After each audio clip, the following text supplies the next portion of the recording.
झटपट अशी मिसळ बनवण्यासाठी मी एक मोठी वाटी मोड आलेली मटकी घेतलेली आहे। आता पाणी गरम करायचं आणि त्याच्यामध्ये ही मटकी आपल्याला घालून घ्यायची आहे।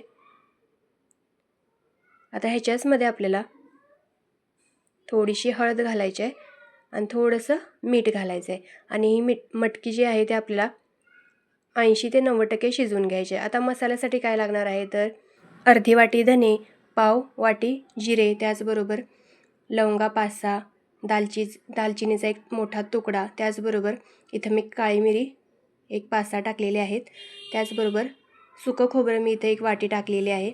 आता हे व्यवस्थित असं भाजून घ्यायचं। जास्त मोठ्या गॅसवर भाजायचं नाही, बारीक गॅसवर आपल्याला हे भाजून घ्यायचं आहे। आता ह्याची पावडर करायची, त्यानंतर पाणी घालून आपल्याला हे बारीक करून घ्यायचं आहे, म्हणजे पूर्ण ते असं बारीक होतं।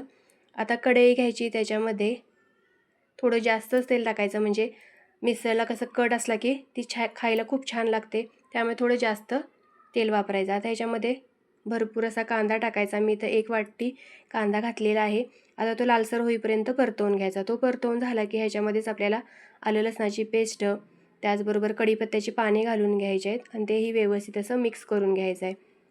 आता ह्याच्यामध्ये मी इथं 1 वाटी टोमॅटोची पेस्ट घातलेली आहे, ती छान अशी कांद्याबरोबर परतवून घ्यायची। टोमॅटोला छान असं तेल सुटेपर्यंत आपल्याला ते परतवून घ्यायचं आहे। त्याच्यानंतर जो आपण मसाला बनवलेला आहे तो त्याच्यामध्ये घालून घ्यायचा आहे। तोही 2-3 मिनिट आपल्याला त्याच्याबरोबर परतवून घ्यायचा आहे। मसाला परतवून झाला की ह्याच्यामध्येच आपल्याला चवीनुसार कांदा लसूण मसाला चटणी मी इथं वापरलेली आहे ती घालून घ्यायची, त्याचबरोबर चवीनुसार मीठ घालून घ्यायचं आणि ते मिक्स करून घ्यायचं।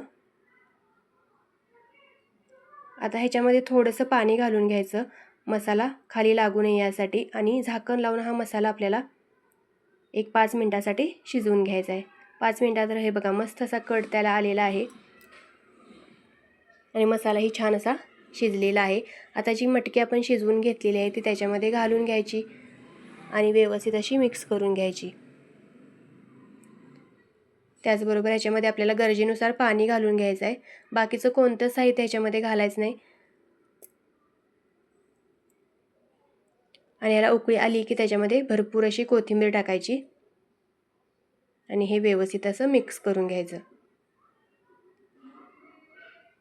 इथं आपली मस्त मिसळ तयार आहे, नक्की करून बघा।